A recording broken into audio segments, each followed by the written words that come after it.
It's one that's a little bit more relevant to where we are today. There's been a lot that's changed in the last year, huh? Absolutely.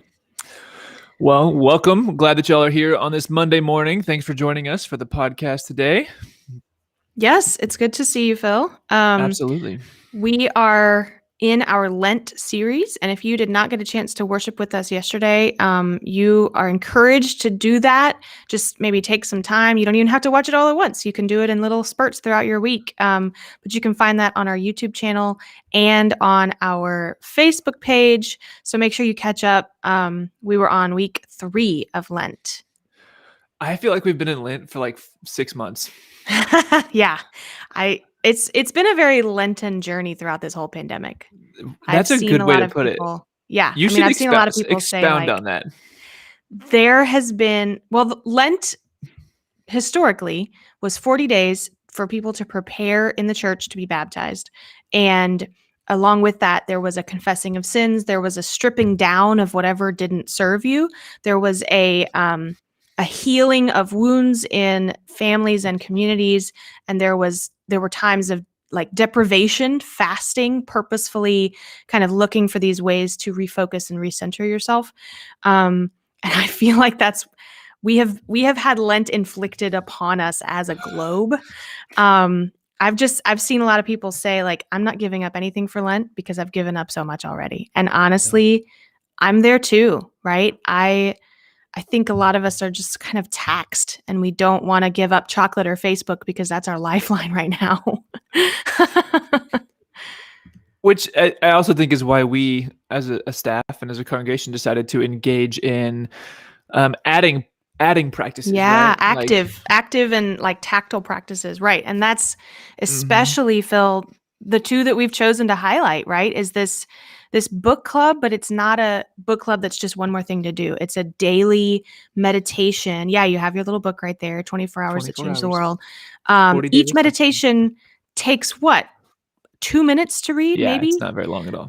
But then we engage with people together on Facebook and community. So I think, and then planting our seeds, it's these notions of giving us life. We've been in such a parched place for a year that we've decided that Lent needed to be more nourishing.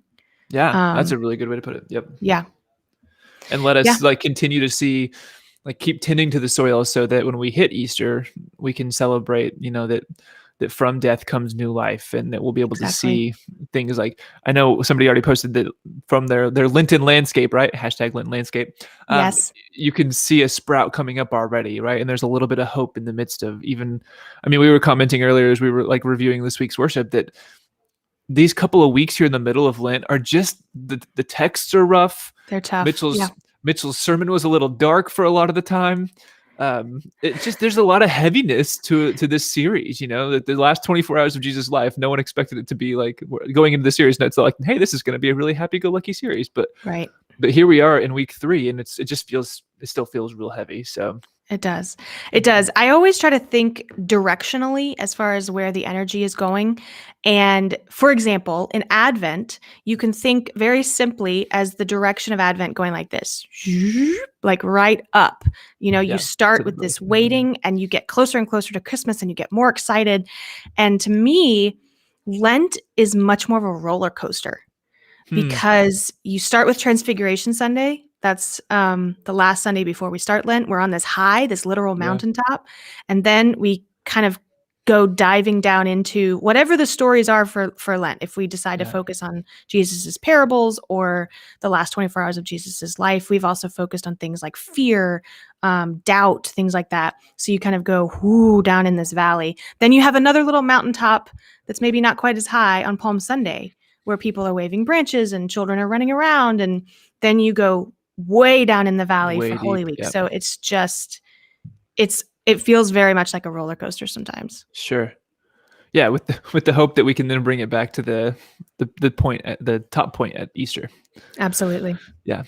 So it's interesting to think about that in the midst of like the liturgical calendar, right? That, like you said, Advent kicks off the liturgical year and this huge ascent up, and then having this kind of role. That's a really good way to think through the liturgical calendar. And like we've talked about the Psalms before too, right? That the beautiful part of that is that it reflects just life in general, right? Right. Well, and specifically yesterday, Phil, you read Psalm 55, selected verses. Yes. It gets a little long. Sure. So we just did a Right. few verses of that. We did 1 through 8 and 12 through 14. But I chose that because it did speak to exactly what Jesus would be experiencing, right? It Yeah. says, I've been betrayed. And it wasn't by an enemy, it wasn't by a stranger, it was by a friend. And, you know, Mitchell did go dark. I mean, he dove right in. He did. Mitchell's been home a little bit too long if he refers to his toddler as an antique Jack in the Box. I was very confused by that phrase, but it was a little wheels off. It was a little dark, but like this psalm kind of brings it into focus. It was Yeah. personal to Jesus. Even if he knew it happened, it still hurt. Was that the CEB translation, or was it the NRSV? It was an RSV. That's interesting. The language even felt like extremely more personal, which I feel like the CEB does often, almost softening the language. But the NRSV, the fact that that's what the NRSV translates, it's really fascinating to me.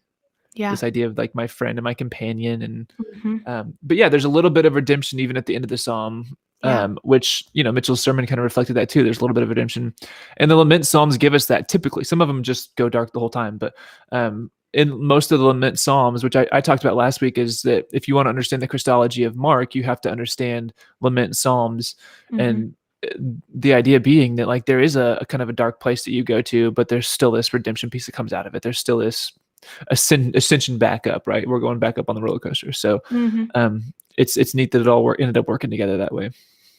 Yeah, it did. And, I think it was really interesting too, the way Mitchell he played into Mark's strengths, which is it moves fast, right? The word Yeah. immediately pops up over and over and over again.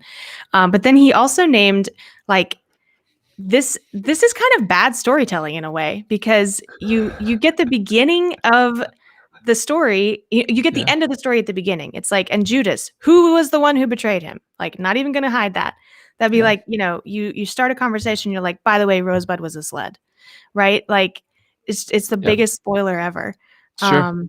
And By then the you way, end up going back I and see, unpacking it. Yeah. right. I see dead people, and you're one of them, Bruce Willis, right? Like, Still too soon.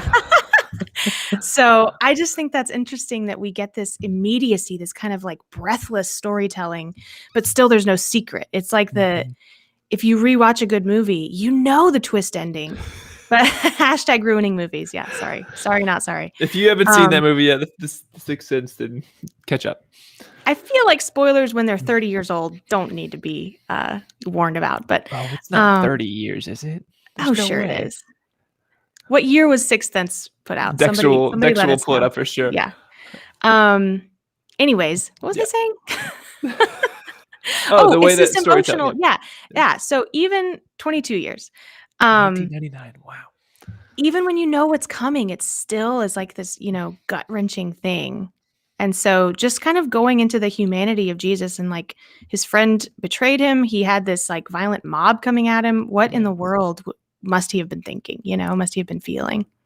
Yeah. And I love that the psalm pulled us into that. Mitchell's sermon pulled us into that. Like, it was just good. It was a really good, I think we've, not to like brag on us, but like, I feel like we've done a good job in presenting worship where we draw the emotional aspect in more than, I think that so much of post-Reformation Christianity, especially Protestantism, has been so intellectual, that this series has been, I think we've done a fairly good job of really inviting the emotional, the heart aspect into this too. And so I've appreciated that part of worship these last couple of weeks, as painful as they are. Right. And yet, I think the, oh, hi, Hati. Glad you're with us this morning. I think there's an important balance to be said there, because we don't want to get into this sentimental Christianity. I think that really sells us all short. It sells the gospel short. It sells us as human beings short, because just like we are not just a mind, we are also not just a ball of emotions. That's right. And so noting the complexities, and not just letting us live all in our head or all in our heart or all in our feelings, right? It's important to have that push and pull, that balance. Sure. Let's focus for a moment on the musical aspect, because I think music was really incredible this week, and there were some just really cool pieces that you pulled together. And I know, well, let's start with the first one, right? Like one bread, one body. Like obviously it's Yeah. Communion Sunday. Um, I feel like it was a good bridge. I mean, kind of between the Sunday sit down that I had with Shamika and then what we eventually got to with communion. Uh, Yes, I thought the exact same thing. I thought that that spoke so well to what Shamika was saying. Um, and what a blessing to hear that from her is to yeah, say, you know, I'm going to get the quote wrong. Like you guys stumbled over it too, but what is the quote? It's like the digital is not the opposite of real, right. and physical is the opposite of digital, and they can both be real. I'm sure I That's got right. that wrong, but It's that's something kind of like that, though. yeah. That's the essence of it. Yeah. And that's what you get from this opening hymn is we have been apart now for almost exactly a year. And just spoiler alert, we're going to be talking in more detail this coming week about what it means to mark time as we come up on exactly a year since we went Yeah. online. Right. But we are still one bread and one body. We are still, no matter if we're worshiping in Colorado or Missouri or North Carolina or Pennsylvania or Texas or Italy, we are still one bread and one body, one community together. And I loved that Shamika was able to guide us into that with such a loving hand. I mean, she just oozes kindness and joy. Yeah. I want to meet her in person sometime. Well, sadly, I want to also. We've You've we've never met been her in person we've before? been across screens Okay. multiple times for a couple years now, and I look forward to one day. She's in Boulder at UC Boulder doing her PhD. So my in-laws live in Fort Collins, so maybe one of these days I'll go venture out and get to see her. But yeah, she does, and to be able to translate that like pastoral aspect, like no wonder she has this techchaplain.com. You know, like she has the ability to be so pastoral in this virtual digital space as well. So And I think anyone who has battled technology knows the importance of you need some pastoral care after you that's have right. battled with a computer, right? Like That's there's right. nothing that brings me to tears faster than being on the receiving end of like a bad technology day when there's stuff I have to get done. So just My her mother-in-law's on being right now able, listening, and I hear her saying amen all the way from down the street. So yeah. So I mean, goodness, I was so grateful to hear her voice and hear y'all's yeah, conversation, despite the technology I know. glitches. I know that there's the irony is not lost on me that the like tech Irony, yeah. chaplain was having issues with technology, but her Wi-Fi went out like right before we started, and so she was trying to do it on a hotspot, and just it's crazy. But the fact that your Wi-Fi can go out and we can still do something like that is remarkable in and of itself. But Yeah, absolutely. anyway, so But yeah, yeah, so it was a good conversation to have that and yep. talk about what rituals look like in a digital space, including communion, right? And then move into worship where we had communion and have this one bread, one body piece to bridge us there and pull us together. And I thought it was a beautiful connection. Yeah. And then we had the offertory, which Yeah. was, I don't know if you knew this, but I have 3 identical sisters.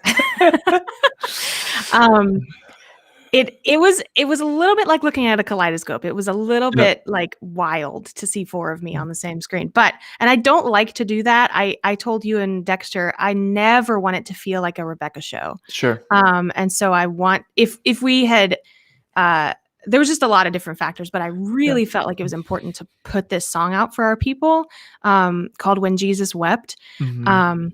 Gosh, it's so haunting, right? Yeah. It's so beautiful. Hashtag Rebecca show. That better not be trending tomorrow. But like I appreciated the intro that you gave to that, Phil, because I think Yeah. people needed some context of like the song with the notes paint what you should be seeing and feeling, right? So as my voice falls, it's mirroring the falling of a tear. And Yeah. it's physically, and it's, if you were to look at the music on the paper, it's visually Mhm. doing what the song is talking about. It's called word painting, or text painting. It was remarkable. I thought it was so beautiful. I know you felt like it was the Rebecca show, but it truly was. Your gifts were on full display there, and it really was incredible. It Well, was a thank beautiful you. piece. Yeah, Yeah. it was a I thought really it was beautiful an piece. important for people to hear that, and I Yeah. got some good comments of like, wow, I've never heard anything in that style Mhm. before. We don't do a lot of early music like that. We tend to be a Mhm. more like folky, modern, anything from the 19th century onward. But Sure. I like to go old and deep sometimes. So Well, and I know we've talked about, are we going to potentially do some Tizay stuff with Monday, Thursday?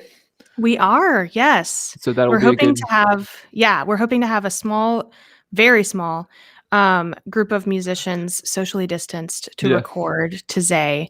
Thank you, Colleen. That's very sweet. Rebecca, that you were able to coordinate 4 Rebeccas at once is amazing. I know, right? I can't even coordinate one me. I don't know why I thought I could do 4 at once. It was awesome. But yeah, we are. We're preparing for Maundy, Thursday, and Good Friday, which are Yeah. going to be different. Normally, we gather for a meal on Maundy, Thursday. But instead, I mean, do you want to talk about kind of the direction we're going for Holy Week? Yeah, we can for sure.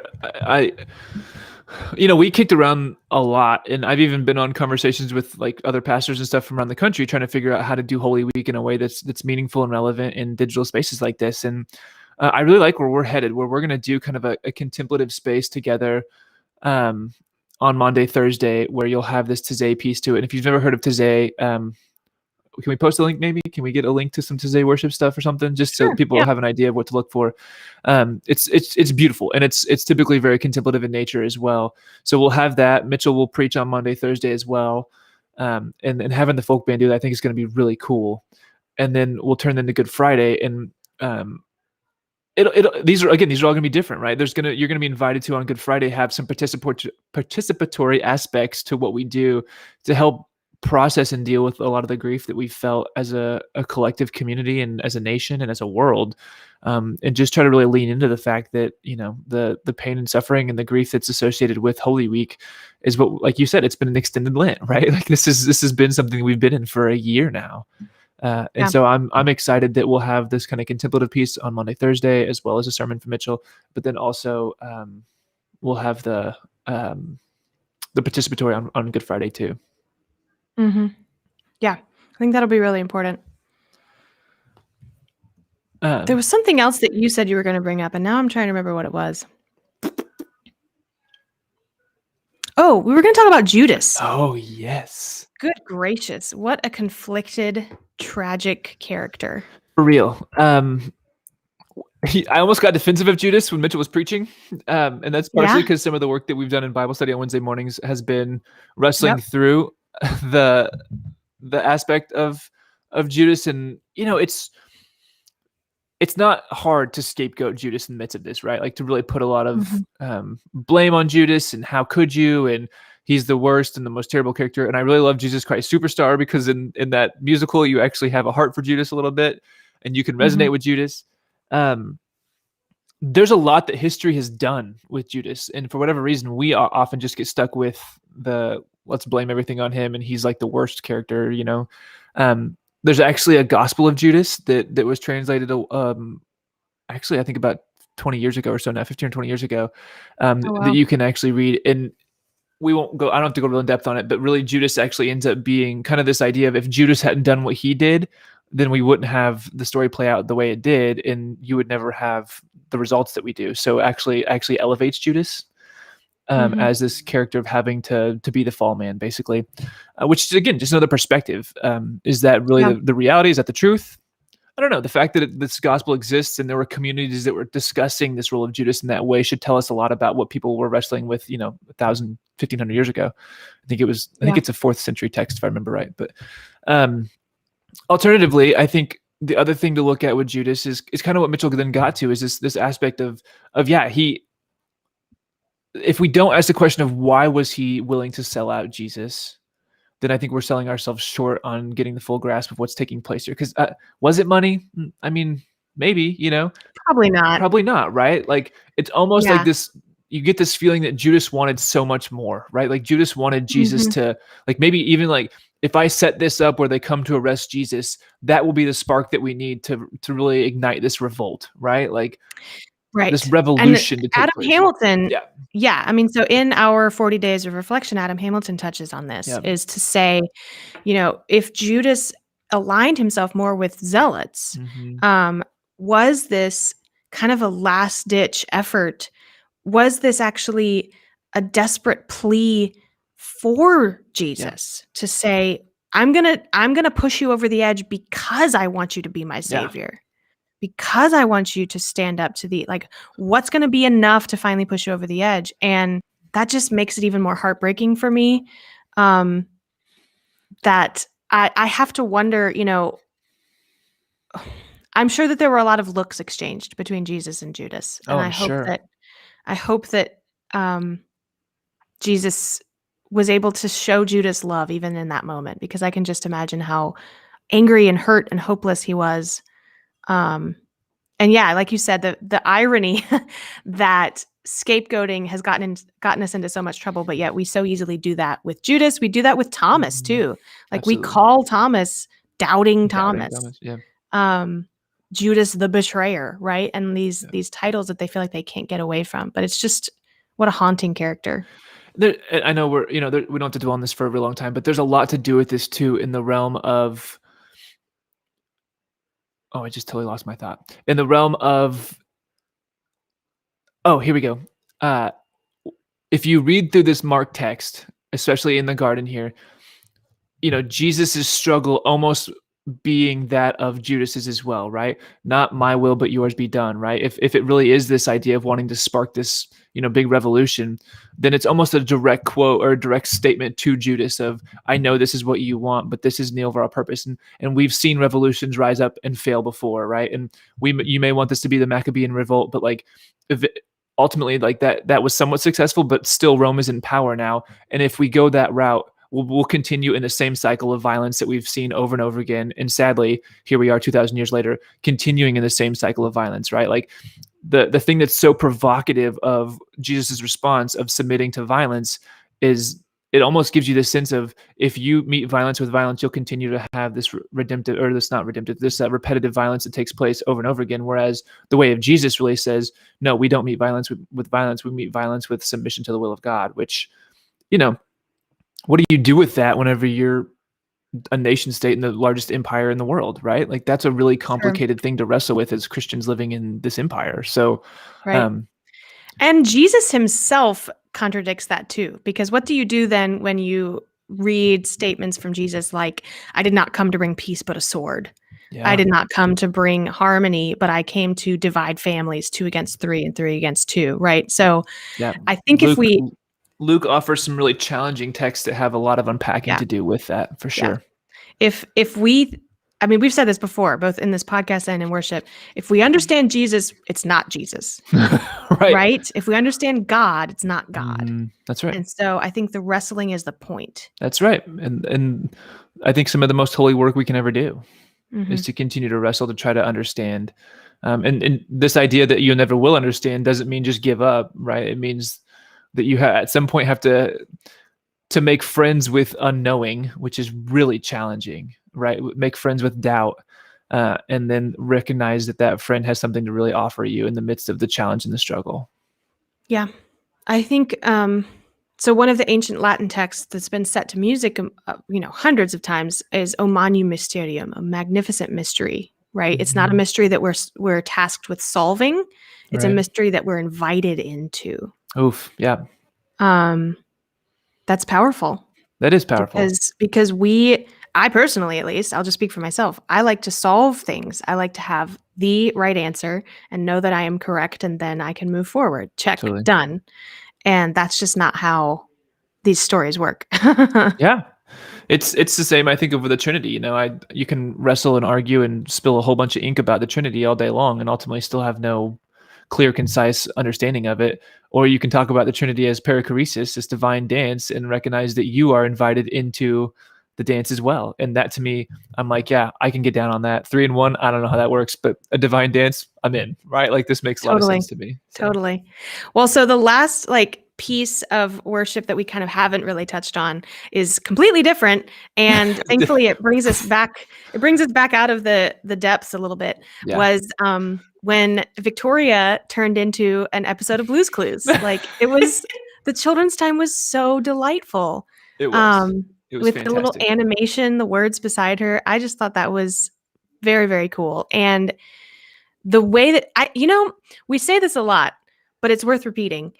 Children's times are never just for children, and neither should the whole worship experience be predominantly for adults. Yeah. It should speak across ages. And I think something that her children's times do so well, especially yesterday, was that even we adults don't think sometimes about the words in communion. What do they mean? Why do we say that? Why do we say, Yeah. you know, the cup of salvation or the bread of life? Mhm. So yeah, it was delightful and it was playful, but also it got at some really deep, you know, important aspects of our Totally. faith. Yeah, so just if you missed worship, you can go back on our YouTube channel and you can find the whole worship experience.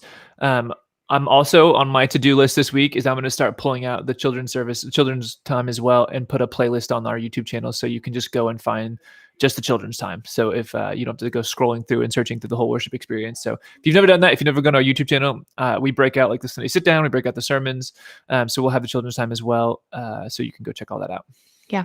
Yeah. I mean, my mom has commented on this too. Like it's Victoria's lessons speak to our hearts as well. It's not Yeah. there's no age limit. It's not like this is only for children under 10, you know. That's why we Yeah. say kids at heart. That's right. Yeah, that's right. Dexter was just commenting on our little chat here that we are approaching the 1 year period, right, where our Mhm. last in-person worship experience. And I think that's a really interesting. I'm trying to remember. I feel like it was the 15th was the first time we were in the last time we were in person. No, the 15th was the first time we were online. It was okay. Yeah, everything shut down on Friday the 13th. That's funny. The only reason I questioned it was because I did a wedding on the 14th, and I remember like everyone was kind of like having all these big questions, or like, is the world really going to shut down? What's happening? And here we Yeah. are. Yep. A year later. For me, 1 year ago this week, I was at an MSM reunion, which is my graduate school program at Perkins, Master of Sacred Yeah. Music. Yeah. And I and a team of people of my colleagues and like former alumni, I almost said alumnuses. That's a silly situation. Alumnuses. But we led a worship service. And so the last worship service that I led live was that Perkins worship service with them. Wow.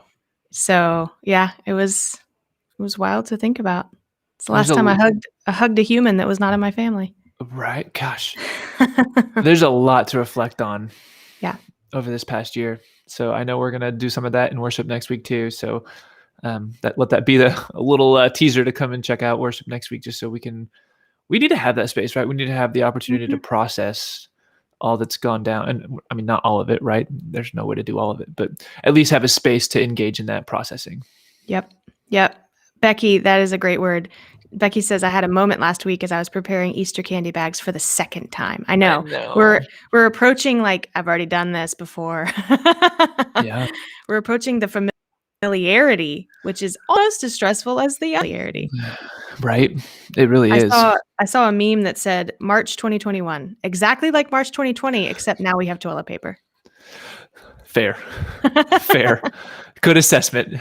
Yeah. Ay. Well, thanks for this conversation, Phil, and thanks for everybody who's watching and participating along with us. We appreciate you. Always good to have everybody with us on a Monday morning. Good way to get the week started. Absolutely. All right, friends. Well, join us if you need to know what we're doing throughout the week. You can check it out at wrumc.org/events. That has all of our events that we do throughout the week, and the ones that happen every other week or monthly, whatever the case is. So check that out. And as always, we'll see you back here next Monday. Take care, everybody. Bye.